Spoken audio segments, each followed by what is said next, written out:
আমার জীবনে ঘটে যাওয়া সেই রাতের কথা আজও মনে পড়লে গা শিউরে ওঠে।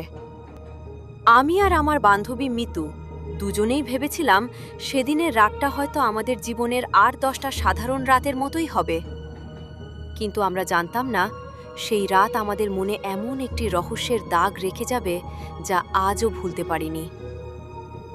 ঘটনাটা প্রায় কয়েক বছর আগের, শীতের সময়।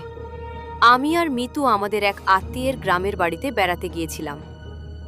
বাড়িটা ছিল অনেক পুরনো, চারদিকে বড় বড় গাছ, পাশে একটা পরিত্যক্ত পুকুর, আর বাড়ির পেছনে ছিল একটি পুরনো আমবাগান।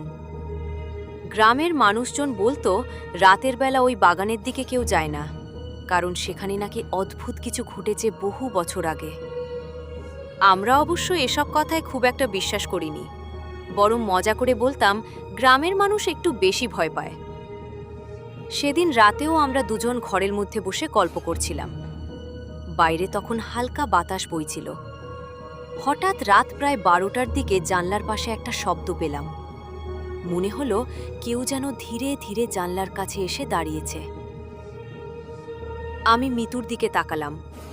মিতু চুপ হয়ে গেল। আমরা দুজন কিছুক্ষণ কোনো কথা বলতে পারলাম না। তারপর আবার সেই শব্দ।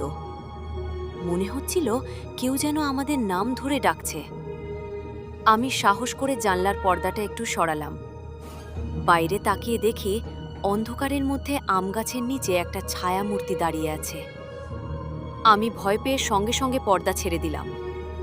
মিতু ফিসফিস করে বলল, তুইও কি দেখেছিস?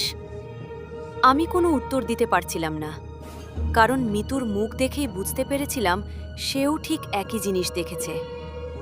আমরা দুজনেই ঘরের দরজা বন্ধ করে দিলাম। কিছুক্ষণ পর আবার জানলার পাশে হালকা শব্দ হলো, কিন্তু এবার শব্দটা যেন ঘরের ভেতর থেকেই আসছে। আমাদের বুক ধড়ফড় করতে লাগলো। হঠাৎ ঘরের কোণে রাখা পুরনো কাঠের আলমারির দরজাটা আস্তে আস্তে খুলে গেল। আমরা ভয়ে একে অপরের হাত শক্ত করে ধরে বসে রইলাম। ঠিক তখনই বাইরে থেকে একজন বৃদ্ধ মহিলার কণ্ঠ শুনতে পেলাম। তিনি বলছিলেন, ভয় পেও না, আমি তোমাদের কোনো ক্ষতি করতে আসিনি। আমরা অবাক হয়ে গেলাম, কারণ সেই কণ্ঠটা যেন ঘরের ভেতর থেকেই আসছিল।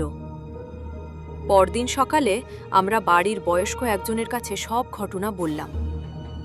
তিনি কিছুক্ষণ চুপ থেকে বললেন, এই বাড়িতে অনেক বছর আগে এক বৃদ্ধ মহিলা থাকত। সে এই ঘরেই থাকত। তার মৃত্যুর পর থেকে মাঝে মাঝে এমন অদ্ভুত ঘটনা ঘটে, তবে সে কখনো কারো ক্ষতি করেনি। সেদিনের পর আমরা আর কখনো ওই ঘরে রাতে একা থাকিনি। আজও মাঝে মাঝে ভাবি, সেদিন রাতে আমরা যা দেখেছিলাম সেটা কি সত্যিই কোনো অদৃশ্য উপস্থিতি ছিল, নাকি এমন কোনো রহস্য যার উত্তর আমরা কোনোদিন জানতে পারব না। তবে একটা কথা আমি আজও মনে করি, সেই রাতের পর থেকে অন্ধকার কোনো জায়গায় গেলে আমার মনে হয় কেউ যেন নীরবে আমাদের দিকে তাকিয়ে আছে।